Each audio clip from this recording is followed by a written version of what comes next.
Hi, I'm Eric Jaffe. I'm the chairman of the Free Speech and Election Law Practice Group, the sponsor of this panel. I just wanted to thank you all for coming and to invite any of you who are interested, hopefully everyone in this room is interested in free speech and election law issues, to participate in the practice group, to get in contact with me or with Dean. I said I'd mention Dean at least 2 more times, so Dean. And join the practice group, maybe if you want to be in leadership or do some writing or anything like that. And without further ado, I would just like to introduce Judge Sandra Ikuta from the Ninth Circuit, who will then take over and moderate and introduce the other panelists. Thank you.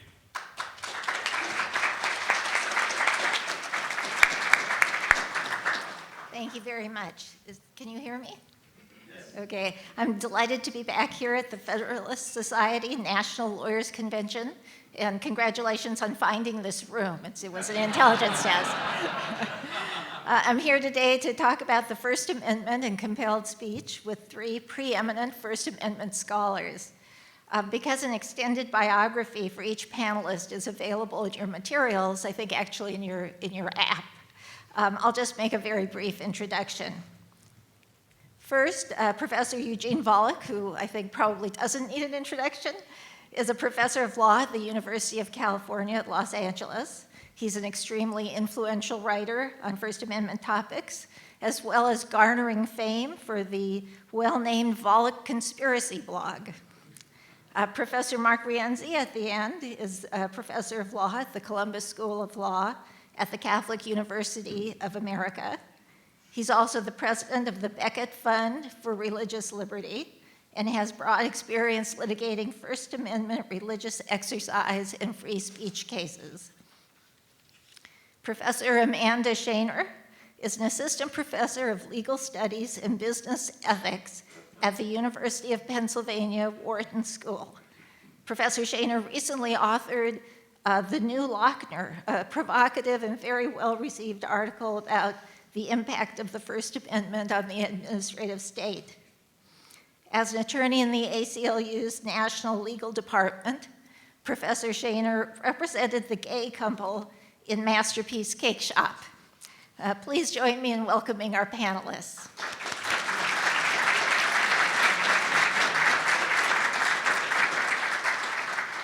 Before turning this over to the panelists, I'd like to have a few words about our topic today, government-compelled speech.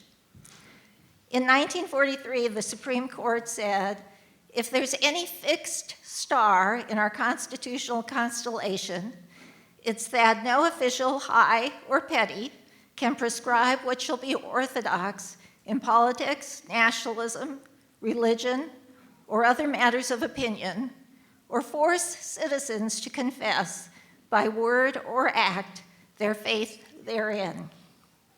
If there are any circumstances which permit an exception, they do not now occur to us. So these stirring words are from the court's landmark decision in West Virginia State Board of Education versus Barnett. In that case, the court held that the First Amendment protects students from being compelled to pledge allegiance to the flag of the United States.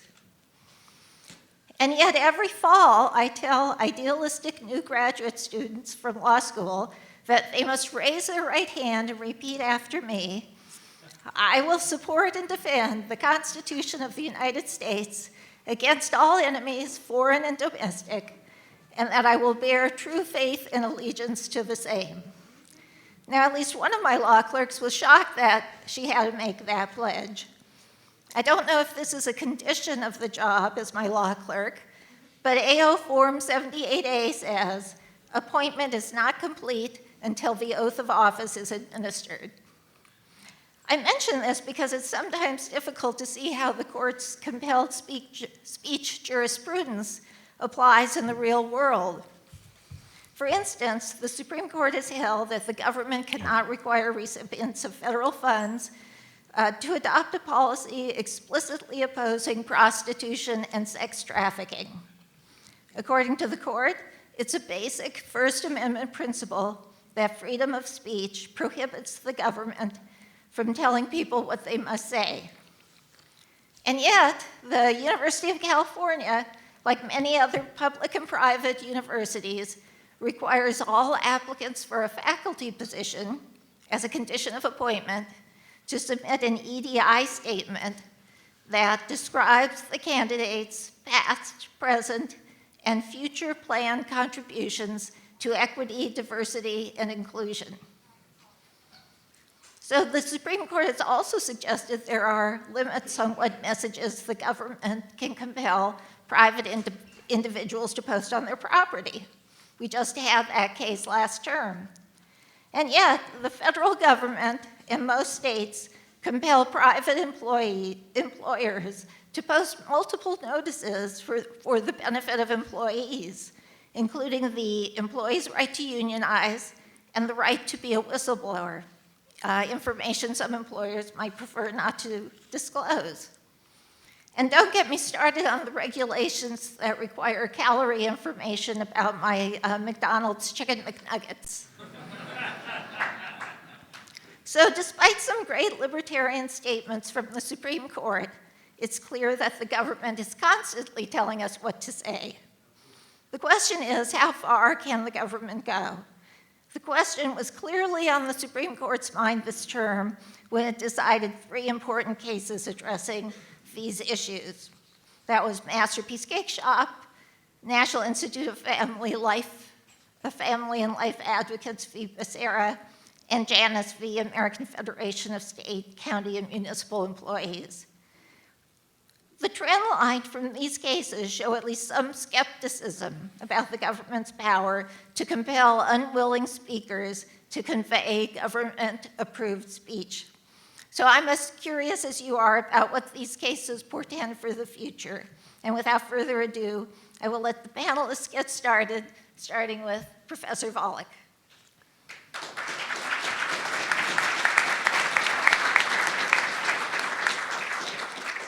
Thank you, and thank you very much for that excellent introduction, which I think highlights that this is an area that's pretty complicated.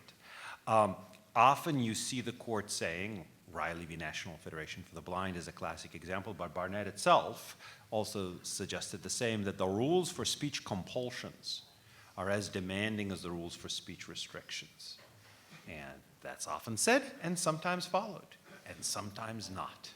And then the question is, how do we try to rationalize this whole thing? How do we try to restate it in order for it to make sense? So what I'm going to try to do is I'm going to try to summarize what I think is the law of compelled speech, flag some unresolved questions that are really important, and also flag some things that we may think are resolved, but I think are not.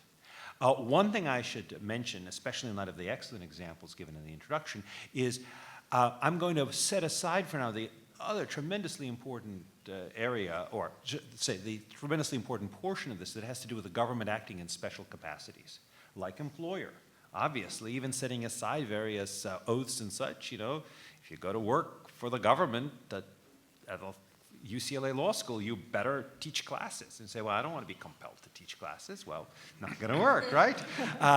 Likewise, Barnett itself, I think one weakness in the opinion is it didn't do much to explain how the Pledge of Allegiance was different from all the other kinds of speech compulsions that are routine in schools, right? If you are called on, you have to answer, and if not, you might be marked down. You have to write answers on the exam. Often you have to write the answers that the teacher expects. I think there are possible distinctions, but I think they're complicated. I'm going to bracket this for now. All of the things, or almost all the things I'll be talking about, are government acting as sovereign, so it doesn't get any extra oomph from its control of the property, and yet even so, it turns out to be very complicated.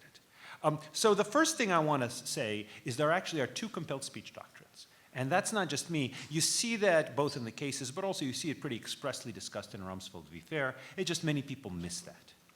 One doctrine has to do with compulsions that actually act as speech restrictions. As we'll get to in a moment, some speech compulsions not just are treated the same as speech restrictions. They are, in fact, speech restrictions.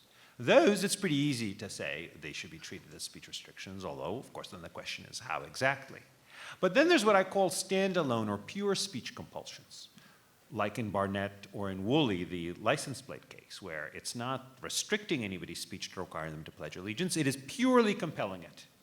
And then one question is how you deal with that. Again, you might say, well, it's the same as speech restrictions. Turns out, just looking at the cases, it's not. And then the question is, what is it? So let me just quickly run through the compulsions that are restrictions. One classic, although rarely used, rarely seen example, is you might think of a content-triggered compulsion. Not just you must say something, but you must say something if you've said or published something else. Classic example, Miami Herald versus Tornillo, the right of reply law statute. The Supreme Court struck down a Florida statute that required newspapers to publish replies from candidates for office that were being, or office holders that were being criticized in the newspapers' pages. And one of the rationales the court gave is it's essentially a content-based tax, right? If you were to say anytime you criticize or allow the criticism of a candidate, you have to pay even $10, clearly unconstitutional content-based tax. Well, if you were to say you have to hand over for free portions of your precious column inches of the newspaper for the reply, that too is a content-based tax. I mention this in part because Miami Herald is a prominent case, and in part because if you want an example that is most uncontroversially a speech compulsion that is a speech restriction, there's little doubt that that's so, and the court has treated it that way. Now here's another possibility, and this is what I call interference with a coherent speech product. You might say, well, what is a coherent speech product? That turns out to be one of the problems. But it is clear that the court recognizes sometimes speech compulsions being restrictions when they, by requiring you to add something to some speech, they basically make it impossible for you to convey the speech you want, which is this without the addition. And the famous line from the court is, all speech inherently involves choices of what to say and what to leave unsaid. So here's one example is Miami Herald, which had an alternate holding. It said even apart from the content-based tax, if you require that a newspaper include some speech, you're interfering with the newspaper's ability to publish a newspaper that doesn't include that. That's most clear if you think about a magazine. Imagine the National Review were required to publish left-wing publications, or the Nation, articles. Nation was required to publish right-wing articles. It would be a very different magazine. You wouldn't have magazines of opinion the same way that you have now.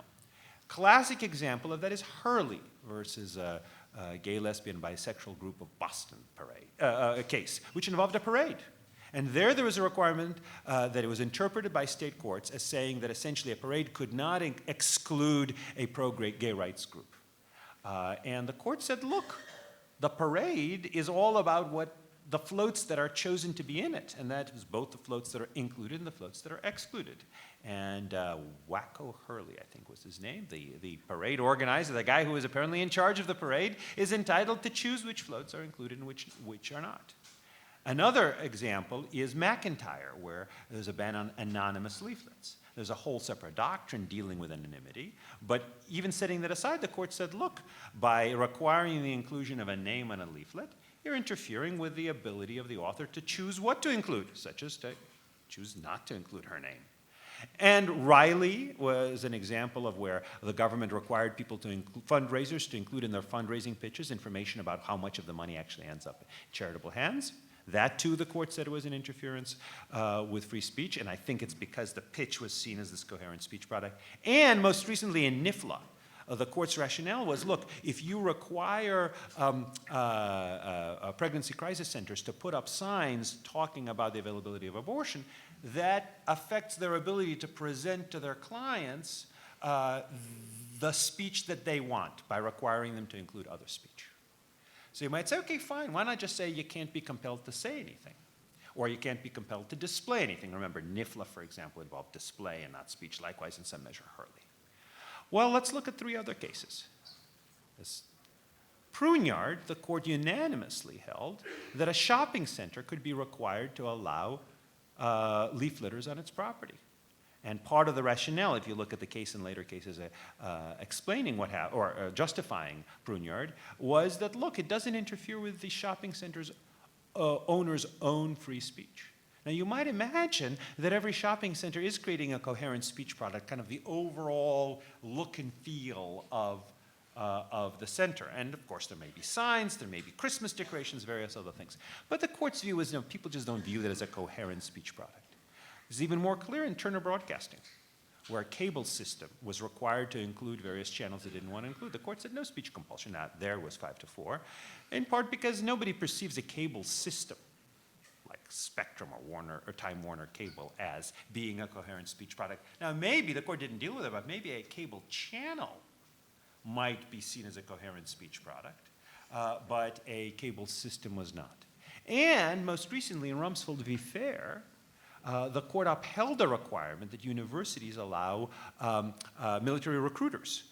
Many universities were excluding them because the military at the time was discriminating based on sexual orientation. I guess it makes, what is the current status? But in any case, certainly at the time it was, under Don't Ask, Don't Tell, and the court upheld that. Now note, the statute was written as a condition on funding.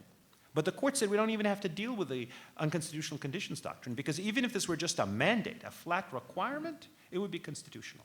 So we're going to talk about Rumsfeld the same way the Supreme Court talked about Rumsfeld, or Fair is usually the way it's referred to, as a government as sovereign case, because the court said it's okay to require universities to allow these recruiters on, at least if they have other recruiting. Well, in the process of doing that, it said it doesn't interfere with the university's own speech. Again, it viewed this as not a coherent speech product. As you might gather, there ends up being some controversy about what is and what is not a coherent speech product. What if a bookstore were required to stock certain books or not discriminate based on race, let's say, in the authorship of the books or sex or some such? I'm inclined to say that would be a coherent speech product, but as you might gather, one would need to navigate or need to figure out whether you're closer to these three cases or to the other cases. Now, this brings up the question of pure speech compulsion. Now, you might say, well, Pruneyard and the other cases, well, don't involve pure speech compulsion because nobody's being required to speak as such, although we'll see that's actually a bit more complicated. But the court has said that not only compelling people to say things, but compelling people to display things, as in Woolley v. Maynard, display a slogan on a car license plate, is a speech compulsion. And compelling the funding of speech in Janus, the court said, is a speech compulsion, even when the government is acting as employer. Okay, that sounds good, but compelling the hosting of speech on your property, Pruneyard, Turner, Fair, that doesn't seem to be a speech compulsion. Now, I can tell you, I think this is the line, in a sense, the cases draw, but one interesting question is why? Why is compelling you to pay your money to a union not an unconstitutional speech compulsion, but compelling you to hand over your property to military recruiters or to other leafletters? That is, the compelling paying money is a speech compulsion. Compelling you to turn over your property is not a speech compulsion. If anything, you might think it's the opposite, that in a sense you have more connection, more affiliation with your property than just with the money in your paycheck.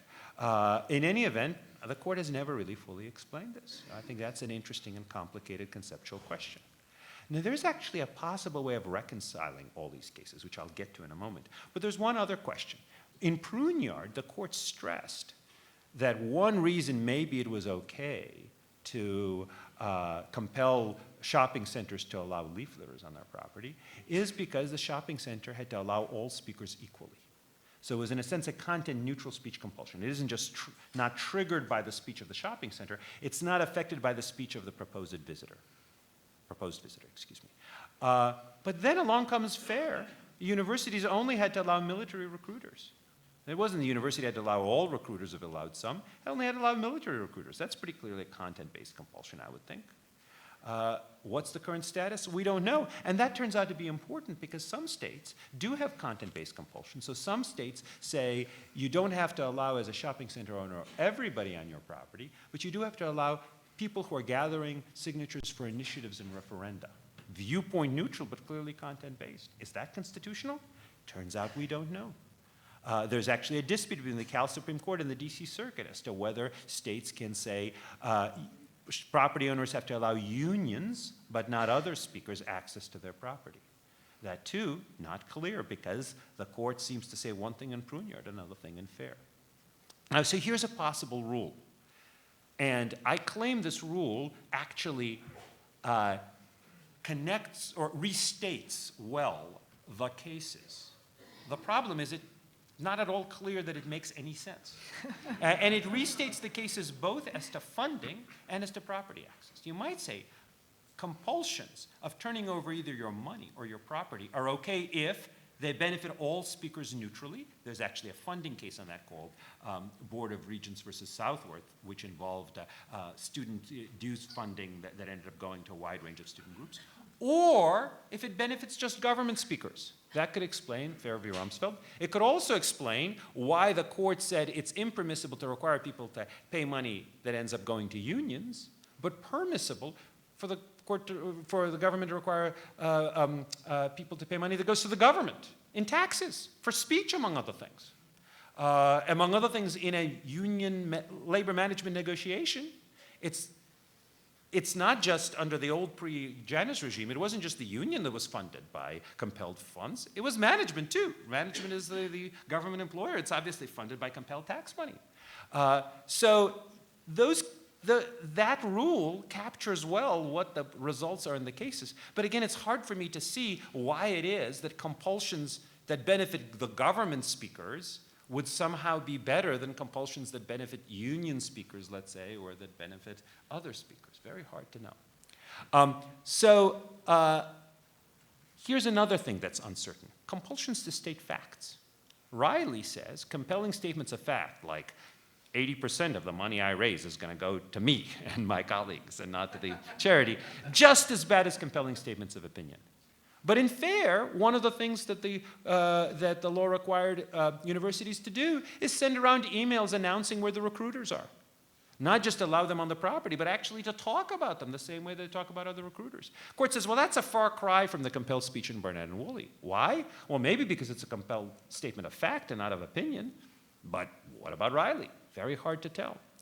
This turns out to be really important because there are lots of compulsions to state facts. Some of it may be facts about here are the legal rules that are available for employees, but sometimes it's just pure facts. Like, for example, what about compelled reporting of crimes one witnesses to the government? There's no such general law, but many states have such laws, and many states have laws requiring reporting of particular kinds of crimes. Interestingly, the Second Circuit, in the highly unusual case, struck down one of those laws on compelled speech grounds. Other courts have upheld them.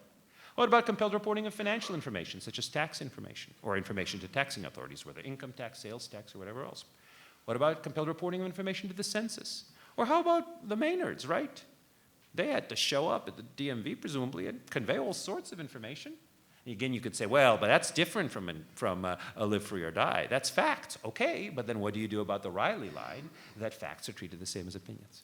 So let me finish up with a few things. So one thing is it looks like there's a doctrine that compulsions incidental to conduct requirements are permissible on this notion that when the government is regulating conduct, it can incidentally regulate speech. Extremely troublesome notion, very ill-defined.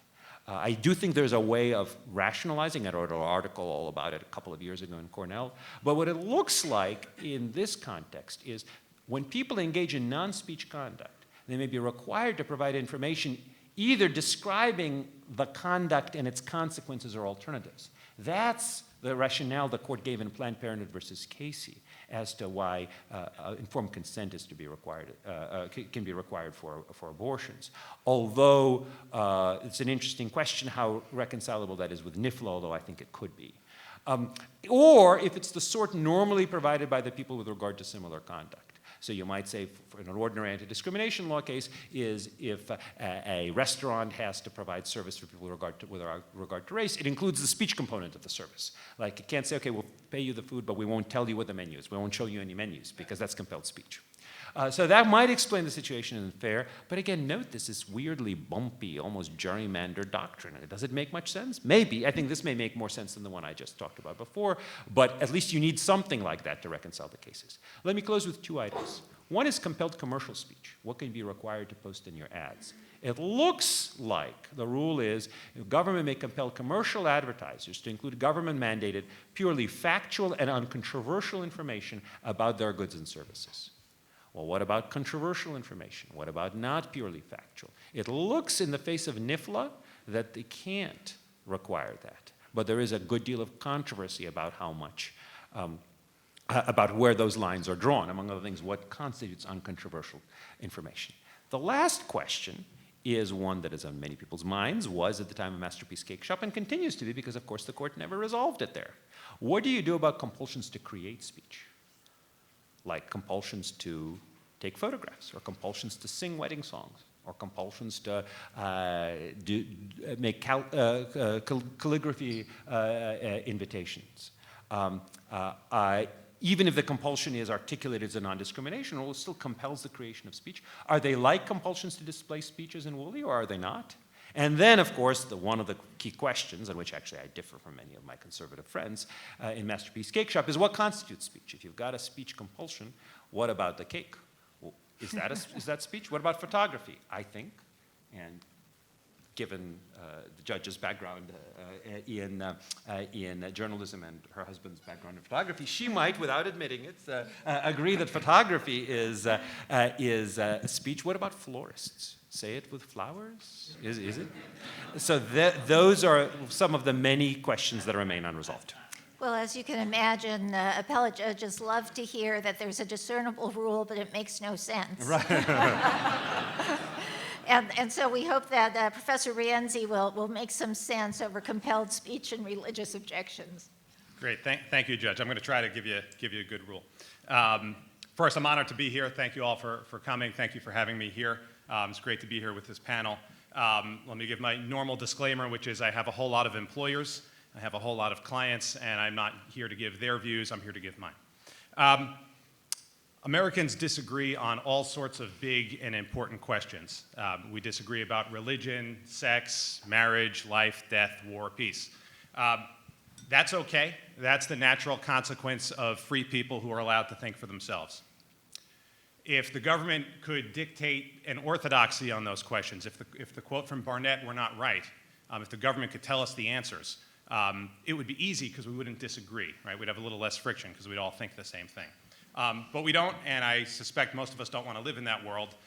The reason we don't live in that world is that the First Amendment protects the right of people to come up with their own answers to those deeply important questions, even though our answers on deeply important questions might cause our neighbors distress, might be bothersome or hurtful, right? The First Amendment protects the rights of minorities to come up with their own views and protects us all from the government, whichever side, left or right, deciding that it knows the one and only right answer to some deep question about morality or sex or life or death. What I'd like to do today is talk about just two cases. Eugene did a great job giving the broad overview of all the complexity. My effort here is really just to focus on the two big cases at the court last term that I think set up some pretty clear rules, NIFLA and Masterpiece, because I think they both run afoul of the same big and important principle, which is that the government can't pretend to decide the one and only right answer to big questions and then force everybody else to either embrace that answer or help mouth or say that answer to others. That's a big, dangerous thing for the government to do. The fact that they tried it in NIFLA and Masterpiece is a bad thing. The fact that those cases came out the way they came out is a very good thing. If you look at both NIFLA and Masterpiece, there are two similarities that I want to point out before I walk through some details. One is that I think each one really is about a forced embrace of the government or the majority's proposed orthodoxy on a particular issue, right? Whether it's the proposed orthodoxy on people really ought to be offered alternatives to abortions, or people really ought to be willing to sell or participate in some way in celebrating a same-sex wedding. In both cases, what I think those cases really are about is the message. And I think it's the message that got people regulated, it's the message that got people upset, and I think that where that's what the government's actions are all about, where the actions really are all about either stepping on a message the government doesn't like or forcing people to clap their hands or salute the flag or otherwise support a message that they don't like, that's when the First Amendment has its most important work to do, and I think I did it well in NIFLA and Masterpiece. Secondly, I think if you look at both cases, you'll also find that the harm at issue, while in some cases arguably real harm, is not the kind of harm that we would normally accept in any other First Amendment context as allowing the government to tell people what they can or should say. In other words, the harm, I think, at most that can be dragged out of those cases is the harm that is essentially the natural consequence of living with people who have different beliefs than we do. Right? And so all of us as members of a free society have to deal with the fact that we may have beliefs, we may have parts of our identity, we may have religious beliefs that our neighbors may think are evil, awful, and wrong. And it may be very hurtful to hear somebody say that, or hear somebody say that they don't want to celebrate or be part of something with us. But I'll submit that I think that's the natural consequence of living in a free country, living in a pluralistic place, is that unless someone's going to make us all think the same things, sometimes we'll have disagreements, sometimes they'll be about really important things, and most of the time we shouldn't want the government to come in and crush our opponent. We really ought to just live and let live. Let me start with NIFLA. The NIFLA case really grows out of something that had been going on since 2007 or 2008. Which is an organized push by pro-choice groups nationwide to try to control or undermine the speech of their opponents, namely crisis pregnancy centers. The point of those restrictions, to my mind, and I think the evidence ends up showing it by the time we're done with NIFLA and some of the other cases that wrapped up around the same time, the point of those restrictions was always to control or undermine somebody's unpopular speech. The claim was made that pro-life pregnancy centers are dangerous. They're misleading women. They're convincing women to not seek medical attention in ways that ends up harming them. Those claims were made over and over in all the places for the laws. But if you look at the ones, and NIFLA wasn't one that actually got to discovery and trial because it was resolved at a preliminary injunction stage. But if you look at the cases that actually got litigated where you had to come forward with evidence to prove the claims of harm, the truth is there was no harm there. And I'll get to that in a second. If you need any convincing about the fact that the pregnancy center speech regulations were about controlling or undermining your opponent's speech, let me just tell you about the very first of these proposals. It was a state statute in Maryland. And here's what the state statute in Maryland required anybody to say before they wanted to have a conversation in which they are providing information about alternatives to abortion. So the law only applied to people who wanted to provide alternatives to abortion. If you were pro-choice, if you were an abortion clinic, you didn't have to engage in this speech. But you had to start your conversation with the following disclaimer. I am not legally required to tell you the truth. Now, on one hand, here's what you can say for that. It's true, right? You're actually not usually legally required to tell the truth. But I think it's very clear that anything along those lines is obviously designed to undermine the speaker in the listener's mind. That's the reason you would have somebody start by saying, hey, I'm not obligated to give you the facts. I can just make stuff up. Try saying that in your next job interview or your next blind date. It's a great starter. It's true. I suspect they won't last long. The Maryland law actually failed. But the pro-choice group succeeded in a handful of fairly liberal municipalities, Baltimore, Montgomery County, Maryland, New York, Austin, San Francisco. And then a few years later, a few states passed these laws. And there's a variety of different types of the pregnancy center laws. Some of them require what California required for at least some of the speakers, which is a sign saying, call this number and the state can provide you with free access to abortion. Some of them required statements that we're not doctors and the government thinks you ought to go see somebody who has doctors. Some of them required statements about we don't provide abortion, right? So there are a range of different things, but they all have the same one thing in common, which is they're all targeted solely at the pro-lifers.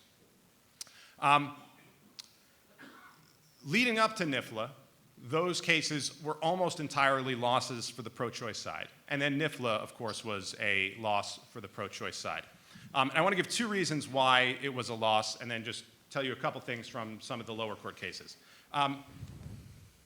One reason NIFLA lost is, so NIFLA, California was saying, you've got to put it on your wall that California will provide people with free services, including abortion, and here's the phone number to call.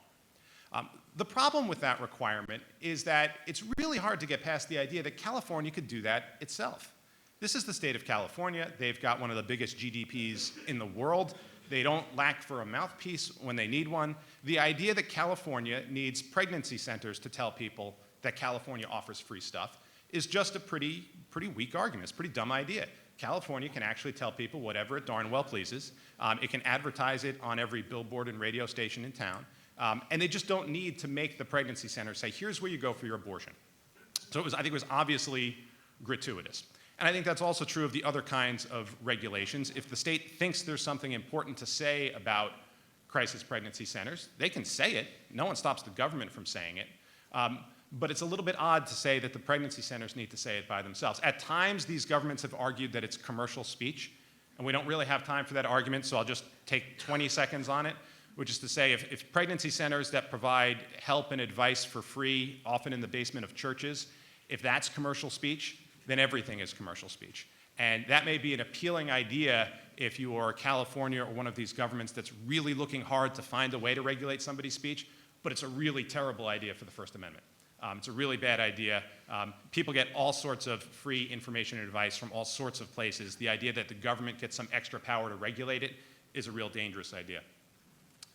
The second reason these cases lost is that there's just no evidence of a real problem that needs regulating. And let me give you two objective ways that you can tell there's no evidence of a real problem that needs regulating.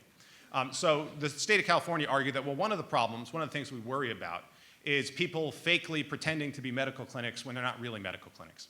And so we need to make them put a sign up that says, we're not medical. They only say they need to do this if you want to talk about pregnancy. If you want to talk about drugs or AIDS or any other important issue, they don't make you put up such a sign. It's only about pregnancy options that they want it. And it's already against the law to falsely pretend to be a medical clinic when you're not. If California had any evidence of even one of these places pretending to do that, Javier Becerra, the Attorney General, would have been delighted to prosecute them. The fact that he didn't, the fact that they needed to go pass a different law to get the pro-life groups, is actually the best evidence you have that, oh, they really weren't violating the existing laws. It's a little bit like the abortion clinic buffer zone case, McCullen versus Coakley, that the Supreme Court heard a few years ago. There the claim was, well, we need to have a buffer zone and keep even the peaceful, consensual speakers back because there's a lot of door blocking going on, and there's a lot of violence going on, and there's a lot of problems at the abortion clinics that we can't police. And the Supreme Court, all 9 justices, left, right, and center, said, well, no, you actually have laws against that stuff. And if somebody's blocking the door, you should go prosecute the person who blocks the door. And if somebody's harassing people, you should go prosecute the person who harasses people. And if someone engages in violence, you should go prosecute them. But you certainly can't use that as a club to attack peaceful, consensual speech, which is what was going on there and why Massachusetts lost that case 9-0. Like I said, the NIFLA case didn't go to discovery. But a couple of the cases from Maryland did, and I just want to read you 2 very quick quotes. So the Baltimore case took 7 years of litigation. I was involved in it. The Fourth Circuit Court of Appeals sent it back down to make sure Baltimore had a long period of time to get as much evidence as it could. By the end of that case, the Fourth Circuit panel, which included one of the judges who sent the case back down for more evidence, said that the city could not identify a single example of a woman who entered the center under the misimpression that she could obtain an abortion there. And then this is from the district court opinion, quoting the city's own health commissioner, the city does not know of any instance when a person has visited a pregnancy center in Baltimore who was harmed or delayed in seeking medical care. The Fourth Circuit said that after 7 years of trial, 7 years of litigation and a 1,300-page record, just no evidence. There actually wasn't a problem there. In Centro Tepeyac, which is the Maryland case heard by Chief Judge Deborah Chasnow, a Clinton appointee, Chief Judge Chasnow eventually concluded that the county had no evidence that the centers were causing pregnant women to be misinformed in any way which affected their health. She pointed out that the county's chief health officer testified that she had never received one complaint in the 8 years she had been the county's chief of public health. So the fact of the matter is these were fake claims from the beginning. The government had no good reason, and what was really going on was an effort to enlist the government to silence your opponent and to make your opponent violate his or her deeply held beliefs. Those cases lost mostly across the country before NIFLA, and then they lost at the Supreme Court. Masterpiece. Masterpiece, of course, wasn't decided on speech grounds. It ended up being decided on religious liberty grounds. Some people will tell you Masterpiece was a really narrow decision. I don't think that's quite right. I actually think using the religious liberty ground actually makes it broader than it would have been on speech. I actually think the cake really was expressive. I think people actually believe that weddings are really, really important. That's why both sides fight like heck over them. People actually believe the wedding cake is really important. That's why people spend a fortune on it. That's why it's worth fighting about. People actually think the wedding cake is a really big, important symbol at the wedding. I think all that's actually obvious if you take it out of this context. I don't think it's really terribly debatable. I think if somebody were refusing to make a big celebration cake for the Trump inauguration, people would not have a difficult time figuring out that, oh, maybe they feel like they're expressing a celebration about something they don't want to celebrate. So I don't think the speech question was actually quite as hard as everybody made it out. I do think the justices felt like, well, I don't know where to draw the line after cakes. I think that was clear in the oral argument that they were searching for that line, and you know, I don't dispute that there could be some difficult line drawing there. I just don't think the cakes were on the difficult side of the spectrum. But again, the court didn't decide it on speech grounds. They decided it on religious liberty grounds, and that makes Masterpiece a broader decision. If it was just a speech decision, in all follow-on cases, you would sit around and say, okay, but is it expressive like a cake? Or is it not as expressive as a cake? And I think in a lot of these cases, the religious liberty ground is in some ways the stronger ground. It's certainly the broader ground. In other words, you could imagine a situation where someone says, look, I can't participate in X, whether X is a same-sex wedding or building the turrets on a tank like the Thomas case or something else. Someone says, I can't participate in that. I can't help that. Well, sometimes their help will be speechy, but sometimes it won't. And deciding Masterpiece on religious exercise grounds actually makes it more broadly applicable. The other reason some people suggest that Masterpiece is narrow is they say, well, Masterpiece was actually based on the fact that there was this obvious discrimination going on from the government. The government actually said some mean things about the religious guy. They said that his religious claim was just a cover for discrimination. They compared it to racism and other atrocities, and therefore this is narrow and idiosyncratic. I don't think that argument is going to hold up too well over time, and I think that's an argument that you might make if you don't litigate many of these cases, but I actually don't think the Colorado Civil Rights Commission was too far afield from what a lot of governments sound like when they impose these types of requirements. And just to give you one example, case in Philadelphia right now, which I'm working on, Fulton versus City of Philadelphia, where the City of Philadelphia is trying to shut down Catholic Charities from doing foster care in the city, right? Now, so this is a ministry that Catholic has been doing for far longer than the City of Philadelphia has been doing it. And what the city said is, look, you can't keep doing that unless you will do home studies, you'll do the evaluations, and you will approve same-sex couples to be foster parents. And the Catholic Church, this probably is not much of a surprise, says, look, we actually can't do those home studies and say that would be a good place to raise kids. We also don't do it for unmarried heterosexual couples. Like the Catholic Church just has some beliefs about sex and marriage, and they're not trying to forbid other people from fostering or adopting. They just say, look, if that were to come into my door, I would honestly say to somebody, look, we really probably shouldn't be the ones to go into your house and study your family life and give people opinions on that. You probably would rather have somebody else do that. Philadelphia said no, said unless you say you will do those certifications and give your stamp of approval, you have to get out of the foster care business entirely. Here is what the government agents from the city said to Catholic Charities. They called them into the government office and they said, look, you're going to do these certifications or we're going to shut you down. And they said that when Catholics said, look, we're not trying to discriminate against anybody, we just want to stand aside, these are our religious beliefs. They said, well, it's not 100 years ago anymore, and you really ought to be following the teachings of Pope Francis rather than of your local archbishop. And by follow the teachings of Pope Francis, the government administrator thought it clearly meant her understanding of what she thinks Pope Francis thinks. The mayor tweeted that he didn't care about the people in the archdiocese, that they were mean and unchristian. The city council said we need to have an investigation to root out discrimination under the guise of religious liberty, and then sure enough, the commission went ahead and only looked at religious agencies but didn't look at secular agencies. At the end of all that, they just shut them down. They said no more foster kids for you, no more foster kids for any parents who've been approved by you. So that Philadelphia right now has several hundred children who they need foster homes for. Catholic, at last check, has about 35 homes that they are pre-approved parents who would take those children. Philadelphia won't put them there because those parents work with Catholic. The most outrageous piece of that is that no gay couple has ever even asked the Catholic Church in Philadelphia to do that kind of review. And it's outrageous because it means that there actually was nobody really harmed. It's also heartening, and the reason it's heartening is that it shows that in the real world, people can actually, live and let live and disagree. In other words, I actually think it's a great thing that The conflict didn't really, it's not like the Catholic Church is luring people in saying, come on in here, okay, great, now I'm going to deny you and you can't be a foster parent. They just don't want to be the ones to do the certification at all. And it shouldn't be all that surprising that gay couples don't walk into Catholic charities and say, hey, Catholic Church, can you come in and evaluate my family life and my relationship? They know they have a disagreement. There's 30 other agencies in Philadelphia that do this. There's no evidence of a single couple in Philadelphia who can't foster or adopt. Why does all that matter, and what does it have to do with Masterpiece? Well, I think it suggests that the Masterpiece scenario is actually not quite all that idiosyncratic. It's actually something that will recur.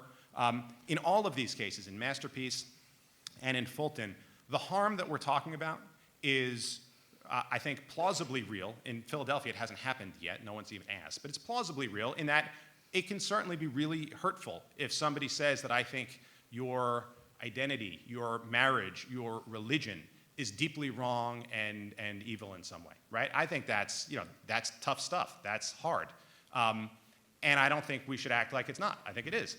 But it's also not the kind of thing that we, in other contexts, allow to give the government a club to control people's speech. And to just put it differently, I don't think there's any doubt that if the guy who wouldn't bake the cake had directly said, hey, I think same-sex marriage is really evil and wrong, from a First Amendment point of view, he's got a right to do that.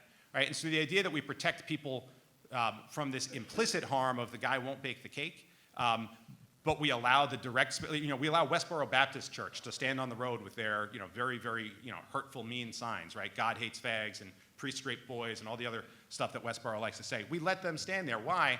Well, because in a free country, we have to let people say things that we disagree with. And so I think if we're honest about dealing with the fact that we live in a place where people are allowed to have different opinions and allowed to live their lives differently, then we should be opposed to the idea that the government's going to tell us that there's one and only one government acceptable view about sex or marriage or life or death. Ultimately, I think the First Amendment's the antidote to all that. In other words, I think the First Amendment really is how we can all live together even if we have deep disagreements about important stuff. The First Amendment doesn't protect us from having to deal with and know that we've got neighbors who think terribly different things than we do and who may have beliefs that we think are wrong, and who may think our beliefs or our religious practices or anything else are wrong.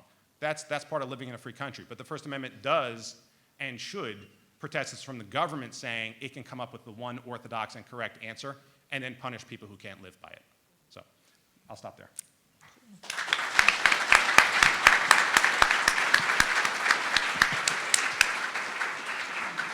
So we'll next turn to Professor Shanor for her thoughts on compelled speech as a deregulatory agent and possibly some different views on Masterpiece Cake Shop. Indeed. Can you all hear me? Yeah. Terrific. Welcome, everyone. Thank you all so much for having me. It's such a pleasure to be on this esteemed panel with fabulous people and very hard act to follow. As Judge Ikuta said, my name is Amanda Shanor. In my short introductory remarks, I thought I'd address 3 big points. The first, I want to outline a little First Amendment history to provide a slightly broader frame in which to understand these debates and the court's most recent big cases and the regulation of compulsions of speech and association in particular in economic life.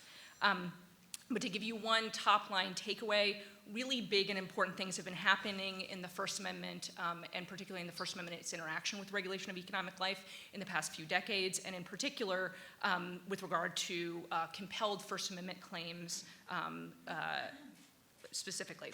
And as I'll explain, this marks a notable shift in U.S. constitutional law, and I think it's impossible for us to understand and really consider what the importance of the most recent cases without understanding that history. So that's first, a little bit of history. Second, I thought I'd do a slightly deeper dive into the 3 big First Amendment cases that the court heard last term, Masterpiece, NIFLA, and Janus, and how they relate to those broader trends. And finally, I thought I'd say a few words about why I think those cases, or at least Masterpiece and NIFLA, came out so narrowly. So I do think that Masterpiece in particular came out really narrowly, and raised some questions about the future. Oh yeah, all in roughly 12 minutes. Okay, so first, some history with a disclaimer. I should emphasize that at the outset, I'm giving you a 30,000-foot view so that we don't miss the forest for the trees, but that necessitates glossing over some, I think, really important nuances, many of which Eugene focused on in his presentation, in particular the distinction between compulsions of fact and opinion. Okay, so I'll say some history.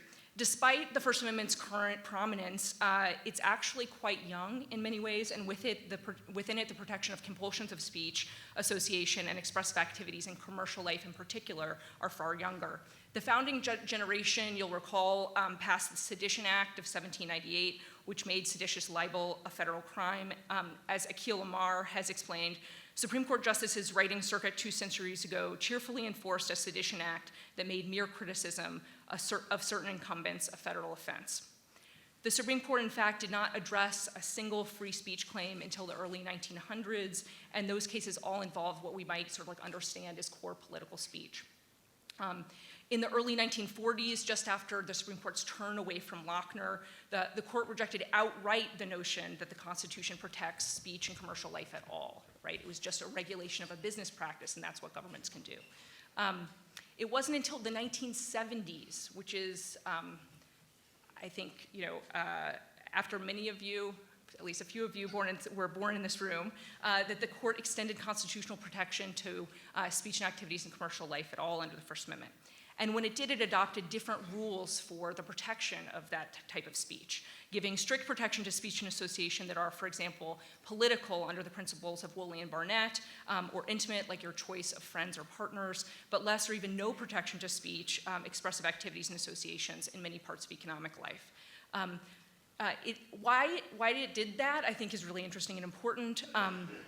The court pointed out that as long as we live in a predominantly free enterprise society, the economic decisions that people make, people must have information to be able to make informed decisions in economic life, and also to make informed decisions about how they want to tell their politicians that economic life should or shouldn't be regulated, okay?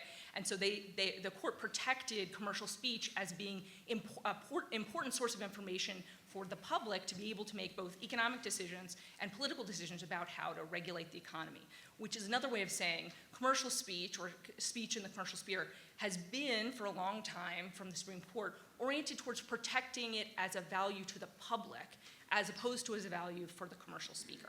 Okay, so but again, in broad brushstrokes, the court has treated these two spheres differently, sort of like acting as if we can there's some sort of like range of politics that's separate from economics.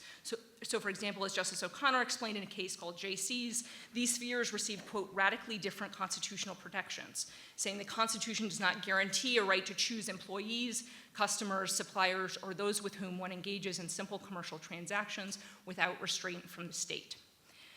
The original extension of any constitutional scrutiny to regulations of speech in the economic sphere was originally stringently opposed by conservatives, in particular Justice Rehnquist, as a dangerous form of judicial activism.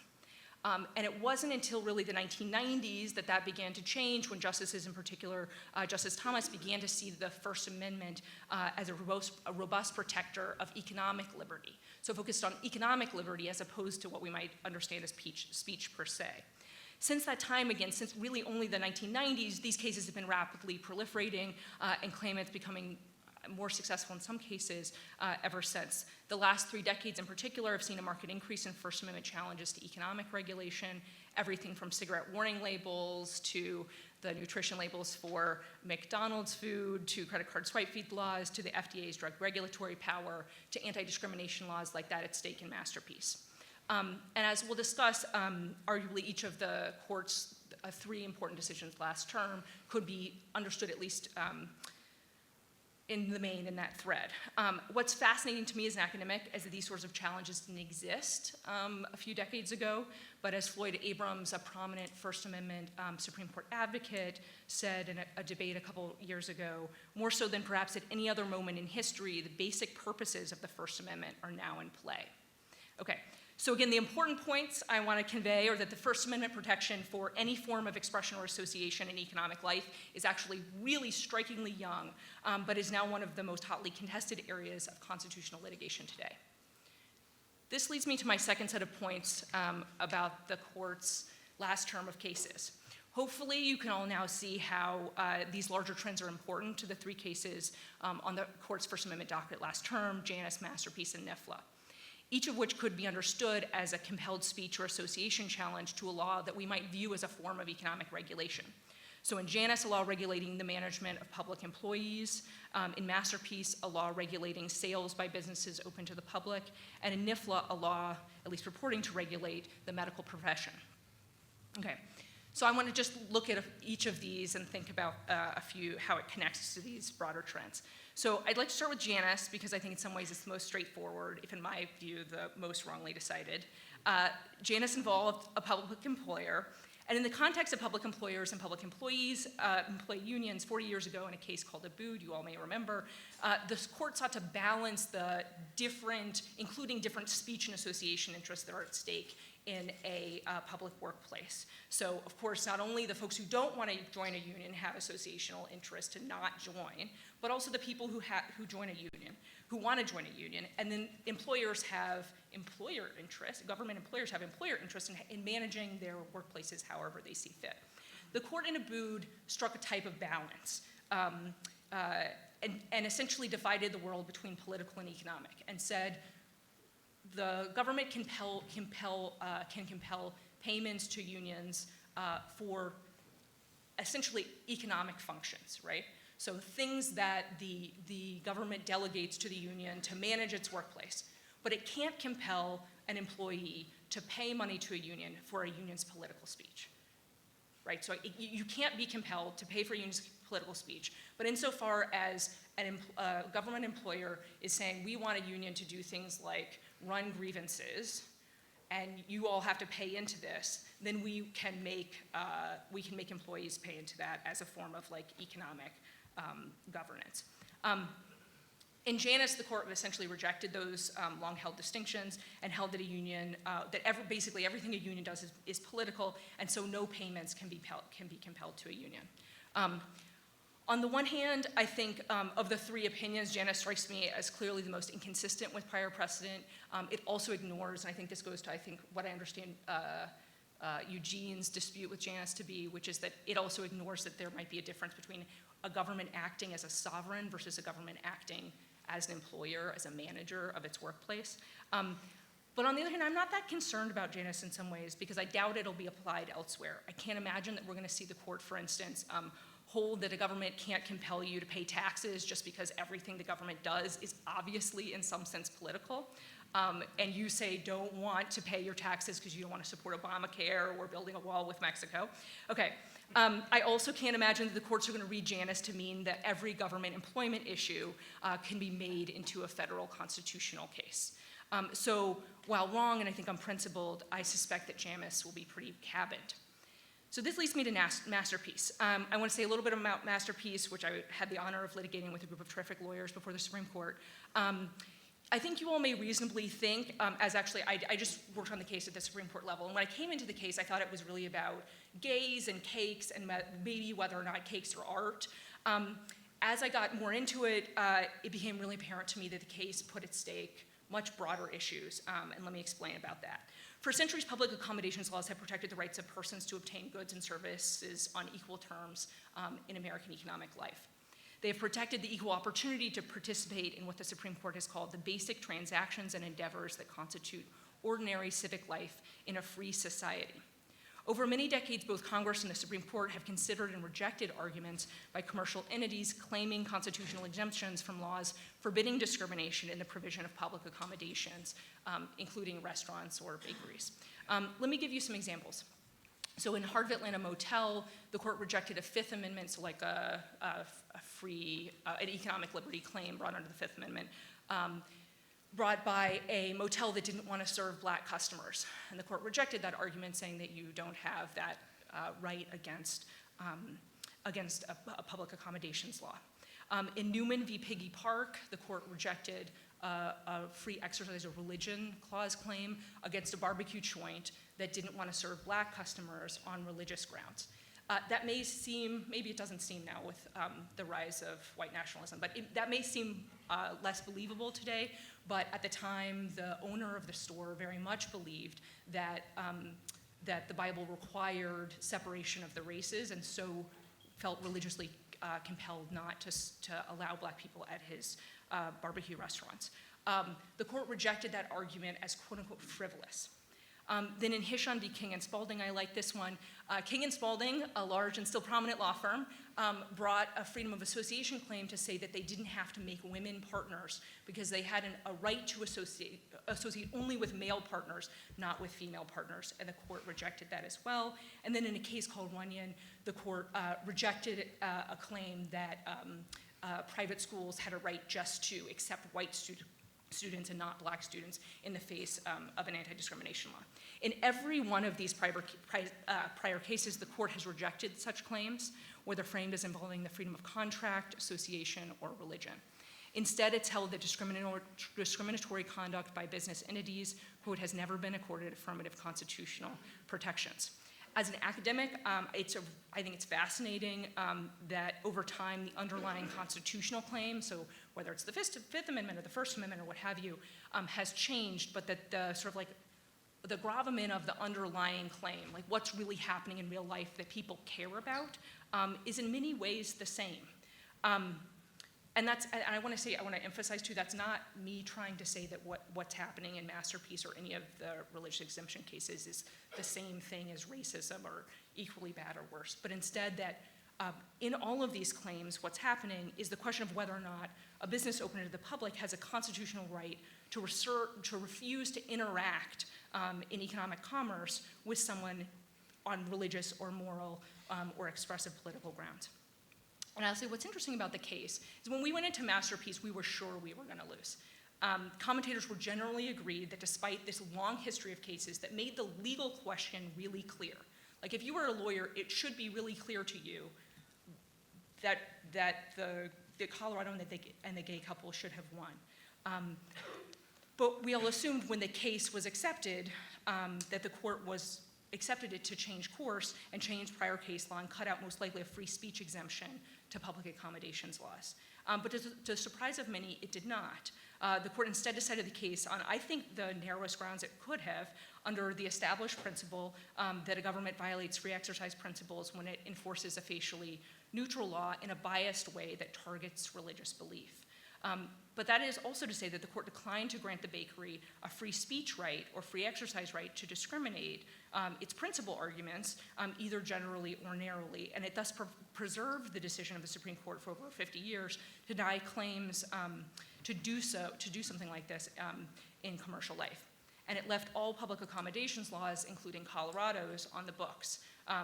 So it didn't strike down Colorado's law, which means the very next day, if Masterpiece was asked to serve a gay couple, he would be compelled by the law to do so. Okay, but the majority, I think, went further than that to affirm a longstanding principle that I think is aimed to meet the main concerns that I understand Mark has, which is that while all people have a fundamental right to express their disagreement with gay marriage, with gay people, with any number of things, the most important moral, political, and social issues that we face today in the public sphere, that doesn't mean that businesses open to the public have a constitutional right to deny those same people service, okay? So the court said, while religious and philosophical objections to gay marriage are protected, it is a general rule that such objections do not allow business owners or other actors in the economy and in society to deny protected persons equal access to goods and services under a neutral and generally applicable public accommodations law. Because what's really important is that following Masterpiece, just as before, the First Amendment continues to permit and indeed encourages those who, for example, disagree with gay marriage or anything else to speak out. It protects robust, even vitriolic debates where we very much disagree and in ways that are really hard, tough stuff, as Mark says, over the status not only of gay people, but black people, immigrants, and others in the public square, on TV, on the internet, in our faith communities, and by our elected leaders. But what it does not do is allow businesses open to everyone to claim a right to say, no blacks, no Christians, no gays, no Jews allowed here. In light of decades of case law, that answer was really clear, I think, but it's not at all how most of us thought that, most court watchers thought the case would come out, and it's not at all what I think ADF or Masterpiece was originally hoping. And we can talk more about whether or not that's narrow or not, but I think the fact that it was A religion case is narrower in many ways because you can make a speech argument in almost any context, right? Like I'm from Atlanta, and I think you could easily make an argument that selling a sandwich to a black person in the 60s had incredibly important social meaning, right? You could make that about almost anything. And because you can see speech and expression almost anywhere, I think a speech claim would have been much broader than a religion claim. Okay, this leads to NIFLA, the Crisis Pregnancy Center case. I'll leave most of this to our discussion, but briefly, NIFLA involved a California law that required disclosures by certain pregnancy-related service centers. The important thing about NIFLA, I think, is what didn't happen in NIFLA. The challenge was raised in a way that might have more broadly implicated the regulation of the professions like doctors and lawyers, or even expression in commercial life more broadly. But NIFLA, too, was decided on very narrow grounds. The court declined the invitation to reject the basic idea that the First Amendment treats the sort of like political and economic spheres differently, and it indeed reaffirmed Zauderer, the case that Eugene pointed to, that originally held that commercial speech compulsions receive something closer to rational basis review. So that's very different than Woolley and Barnett, right? Rational basis review as opposed to strict scrutiny is a very different, there's an asymmetry in how the court has historically treated compulsions in commercial versus political life. And in NIFLA, the court explicitly emphasized the presumptive constitutional permissibility, not only of the types of factual disclosures governed by Zauderer, but also a broad category of what the court called health and safety warnings. And it ruled in NIFLA essentially by treating the regulation of crisis pregnancy centers as not about commercial life, but instead as about political advocacy or religious advocacy, given the uniquely morally, philosophically, and politically fraught status of abortion in our society. Meaning it has effectively split the conservative coalition that was supporting the case, ruling narrowly with regard to the law on in favor of faith-based groups, but rejecting, and even in some ways, I think, stymieing the broader arc of the libertarian demands made in this and other related litigation. Which brings me to the question of why the court decided masterpiece in NIFLA in the incredibly narrow ways that it did, and what we might take from that about the future. On that front, one thing seems really clear to me, and I agree with Mark. I think both cases in Masterpiece in particular raise really difficult limiting principle questions, ones the court perhaps didn't anticipate when it granted cert. So I was in the argument in Masterpiece, and when I got there, midway through the argument, Justice Kennedy leaned really back in his chair, really far back in his chair. I don't know if you've been to the court. Those chairs can lean like really far where you think they're gonna fall over. He leaned really far back, and he put his hand on his head like, oy vey, why have we taken this case? And I think that really goes to something key that Mark also pointed out about Masterpiece, but also about NIFLA. So in Masterpiece, for example, if this bakery prevailed, could another refuse to sell a cake to an interracial or interfaith couple on religious grounds, to a divorced person remarrying? What about a florist or a caterer or an architect? Could a business run by a person of faith, say an Orthodox Jew or Muslim, refuse to hire women on similar grounds?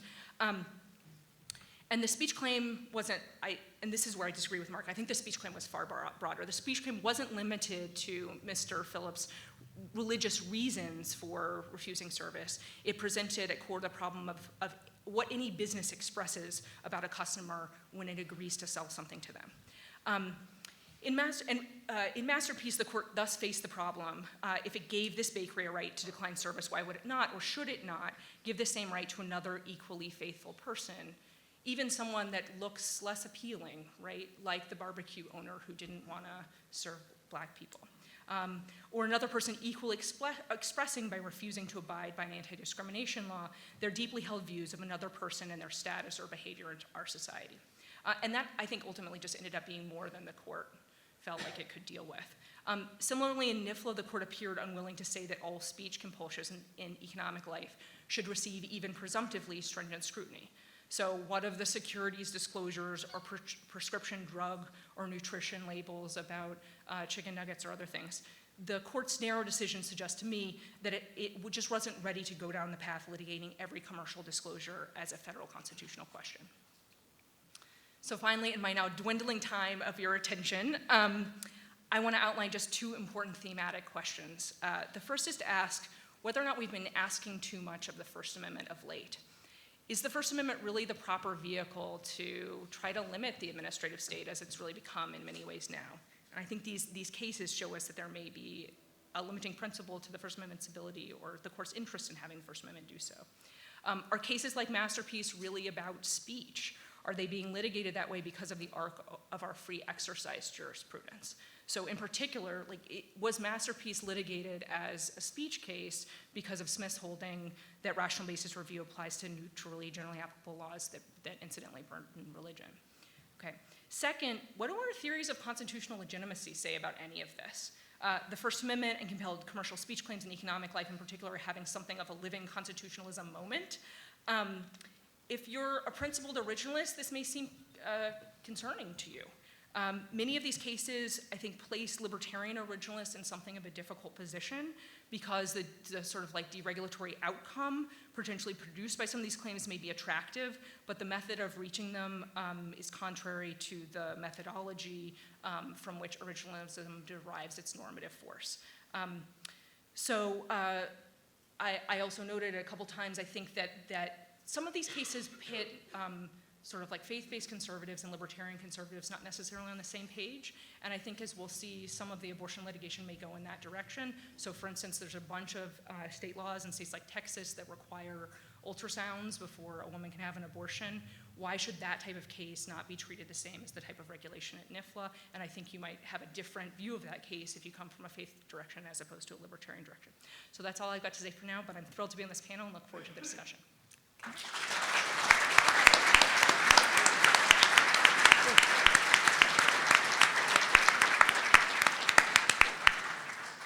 In the remaining time, before opening it up for questions, we're going to give each of the panelists an opportunity to comment on the other panelists, but you might want to start thinking about your questions and getting ready to ask them. So I'll start with Eugene.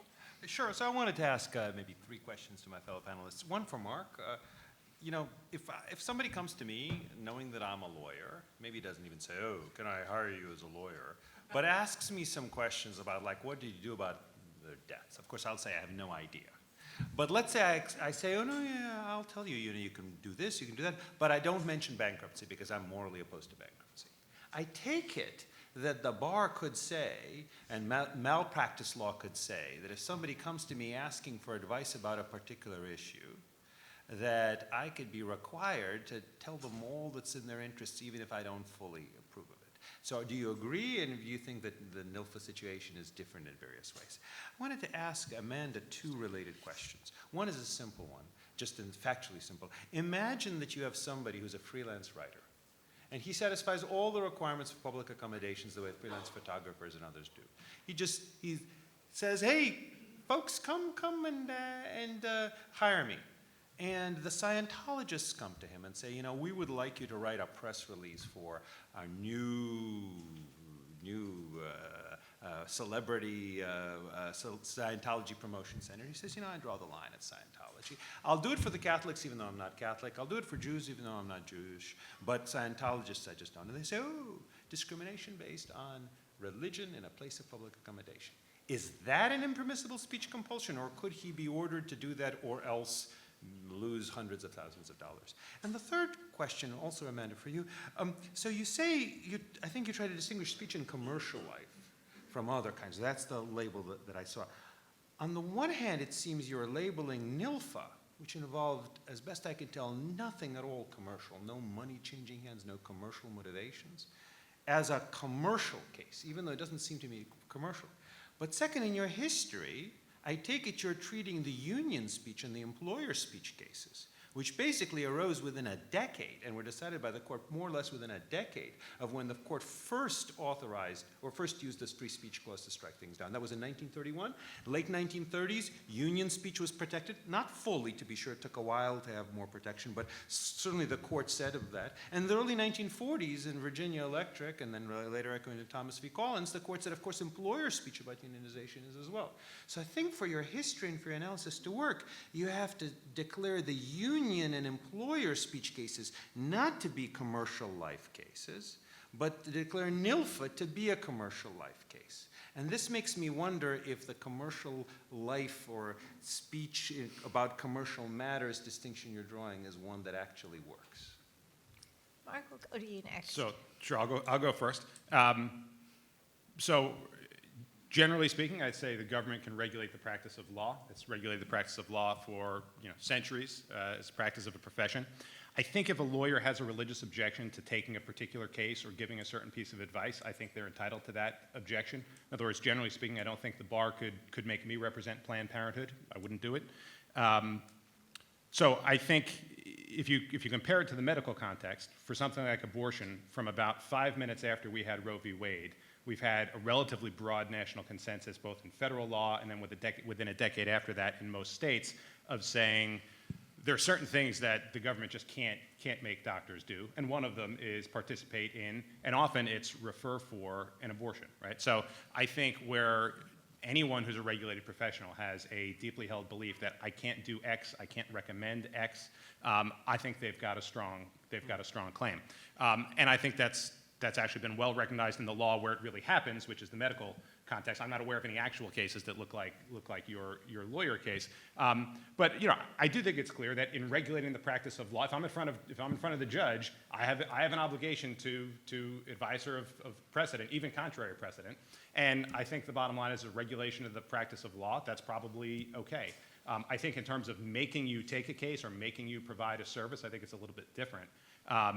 And so I would suspect that those cases happen, the lawyers would and should win. I don't think they really happen. They do happen in the medical context, and there I think also the medical practitioners do and should win.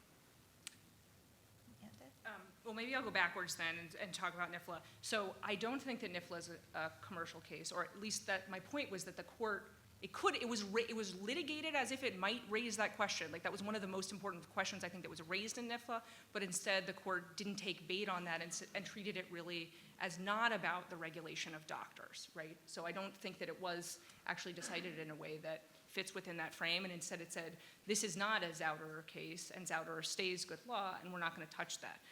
Okay, with regard to the unions, so I disagree with so one thing is I think that like part of this has to do with like my glossing over many of the differences between some of these cases. But with regard to unions, what happened in Abood in the 70s around the same time as Virginia Board was a decision to bifurcate this idea of the political speech of unions versus a particular type of thing that's happening, which is a weird quirk of federal labor law. So federal labor laws coming from the 30s essentially allowed government employers to deputize unions to do management stuff that government employers normally do. And instead of having employees pay that to the employer and then have the employer pay to the union, they didn't want to have that kind of conflict of interest, and so they instead said the employees have to pay directly to the union.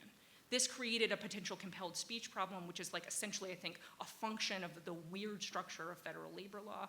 And so I still do think that what Abood was about re-emphasizing the distinction from Virginia Board and a bunch of other cases that treated commercial life and employment life as part of that in a way that's different for First Amendment purposes, treats political speech differently than stuff that's essentially going to management employees. Okay, so then I think the more important question, the more interesting question to me, freelance writers, right? Okay, so, or photographers. I think that, so as a point of fact, somebody like that is not gonna be covered by any public accommodations law in the country, to my knowledge. So if you— Why not? If the photographer is, why wouldn't the freelance writer be if he's also holds out a shingle? So it depends on, so maybe I misunderstood your hypothetical, but if you're just like a freelance writer who writes stuff and you write stuff that you want, you can take whatever you want to take, and you're not normally covered by these sorts of laws, okay? If instead you put out a shingle, okay, and you're a photographer, I don't know writers who do this, but I'll stipulate maybe they are. But if you can think of this as the difference between a person who does not commercial photography. I do photography and I like to take pictures of dogs. And I don't take pictures of cats because I do not like cats. I only take pictures of dogs. Okay, fine, true. As opposed to the CVS photo guy who the CVS photo guy can't just be like, I don't take pictures of cats, dogs, or black people, right? That's a different thing. And so my point is that most public accommodations laws make this type of distinction. So for instance, this is a distinction we argue in our brief between a famous artist like, I don't know, Picasso or something, deciding what he wants to do in his art, and Picasso opening an art store and saying, I will only sell art to white people, okay? So which is to say, I think that this is not a real question that happens in real life. And I think if we look at the Masterpiece Cake Shop case, we can think of hypotheticals, but if you think about the Masterpiece Cake Shop case, he had a shop that's open to everybody, like just a regular store like Georgetown Cupcakes, okay? If instead he just said, I only make cupcakes for my faith community, no, he could not be compelled to make cupcakes for Jewish people. He couldn't, okay? I don't think he could. So I do think that there is a residuum of protection about what your selected thing is, but in part that's been, I think, pretty well traced within the public accommodations law, so that most of the things that we're most concerned about, a lot of these hypotheticals, would never come up under any of the laws. We did a big review of all these different laws, and a few places have weird ones, but in the main, they don't include these types of activities. So if you have questions, you might want to go up to the microphone, and in the meantime, I'll see if there's further comment. I just had a couple of quick points regarding the history. I think it's fine to look at Heart of Atlanta Motel and Piggy Park in those cases, but to me, the public accommodation case that was left out, but that I think is actually most similar, is Hurley. In Hurley, there was an effort to use a public accommodations law to force the St. Patrick's Day parade in Boston to include a gay group that they didn't want to include. And the court treated that as actually a relatively easy case. It was 8 or 9 votes, I forget which one. But they said, look, public accommodations law is generally fine. But public accommodations laws, where they're going to be used in this situation where they're forcing expression in some way, that's different and not okay. And I would just suggest that I think cases like Masterpiece Cakes, where you're forcing someone, it's not somebody who's saying, I wish to never serve gay people or black people or Jews or whatever group. It's somebody who's saying, there is a particular celebration that I can't help you celebrate. Otherwise, I'll sell you anything you want, any day you want. I just can't sell you something to participate in that very expressive, very solemn, often religious celebration. I think that's just really different from a lot of the rest of the cases that we've seen, and it doesn't surprise me that the Supreme Court ended up treating it differently. In terms of whether there's some big sea change going on in the First Amendment because these cases didn't exist before, one possibility is like really, really smart plaintiffs, constitutional lawyers, and I love theories that go that way. But the other possibility is that the governments are doing something different here, and that's really what's different. So if you look to take a purely commercial case, like the Expressions hair design case, which is about the credit card swipe fee, right? You could look at that and say, wow, that's really different, the Supreme Court applying speech principles there to protect a vendor from being forced by the state not to tell the customer something about how the fees work out and that they're paying more for using a credit card. Or you could say, oh my goodness, the government, in the pocket of the credit card companies, the government passed a rule making it illegal to tell your customer something about how they're being charged. That's really weird. And so maybe it shouldn't be that big a surprise that the court ends up asserting the First Amendment. And I think you can look at it in the same way thinking about the marriage cases now. One way to look at it is say, oh, I guess they didn't think about the free speech angle in the cases in the 60s when people went to the racist baker and asked the racist baker to make the cake for the interracial wedding. I suppose that's one possible explanation for the absence of such cases. But I'll suggest that I think the better explanation is that nobody actually thought to try to use public accommodations laws to make the racist baker bake the cake for the wedding because people didn't really want the racist cake maker baking the cake for their wedding, right? That nobody had thought about, let me take the government and wield it as a club to crush my opponent into oblivion. And I think the truth is that's actually the difference. In other words, I think if it were really going on, what you'd see if you look back in the cases is a bunch of racist cake baker cases from the 60s where the racist cake baker kept losing because there weren't enough smart trial lawyers to think about compelled speech. But I don't think you actually see that. I think you see an absence of the cases. And I think it suggests that the governments are doing something different here, and that's why I think it's like Hurley. It's a particular use of public accommodations law to let one side win, not just win a political fight over what the rules should be, but use the power of government to force people to bend the knee or force people to get with the program and say the thing the government wants. And I think that's the thing the First Amendment's supposed to protect against most. Okay, So- can I respond? Yes, please. Sorry, can I respond? Very quickly, Just so we really have quick. time for this. So many things I want to respond to. Okay, so first, Hurley. I think if you think about my presentation, maybe you listened, maybe you didn't. If you think about the distinction between political activities and economic activities, a bakery looks really different from a public protest. okay? And that's the distinction that happened in Hurley, is that it was an attempt by a state to apply a public accommodations law in a super weird way, not to actual public accommodations, but to a public protest. And in that way, I agree with Hurley. It was inappropriate to apply a public accommodations law and therefore unconstitutional, as opposed to applying it to a super ordinary conduct of a business open to everybody, right? Okay, and this is one thing I'll say about Masterpiece Cake Shop. One, I'll disagree about the facts of the case. I think it's actually really important that Masterpiece Cake Shop, the government found that Phillips had declined service to half a dozen other gay couples, including a lesbian couple who didn't want to buy a wedding cake but wanted to buy some cupcakes for their weddings. So the facts really were that he didn't want to sell baked goods for gay weddings, okay, I think.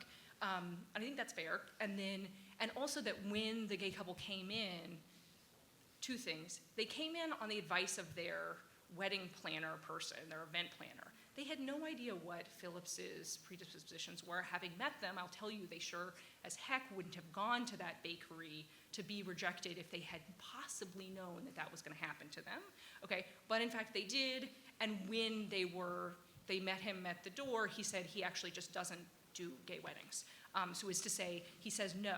I think that's different from the argument you're making that is basically like, I shouldn't have to make something for a particular event. Let me explain why.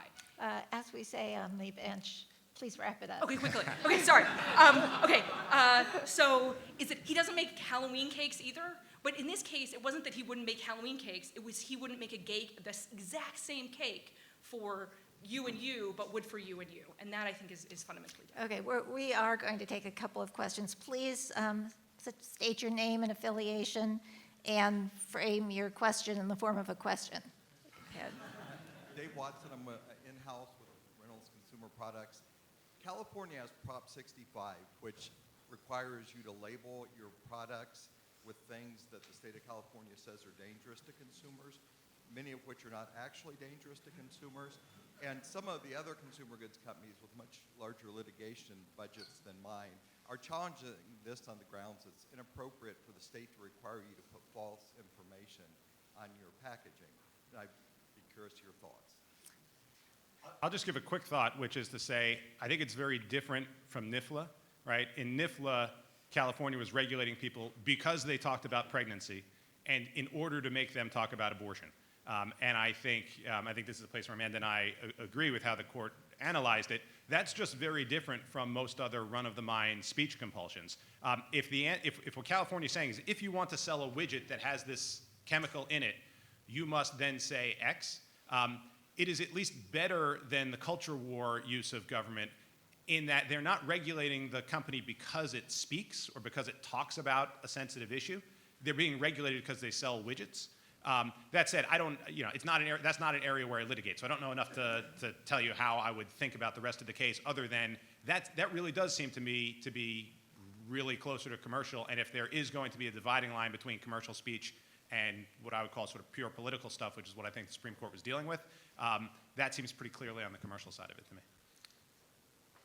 I agree with Mark. And that was a big question in NIFLA, and I think NIFLA just reaffirmed that type of case is fundamentally different, will still be judged under the parameters of Zauder, as well as NIFLA created like another freestanding exception for health and safety warnings, and I think Prop 65 probably falls, or may arguably fall, at least in many cases, within that boundary. Which again, kind of, NIFLA came out in a way that supported faith-based communities, but not necessarily libertarian aims. Okay, next question.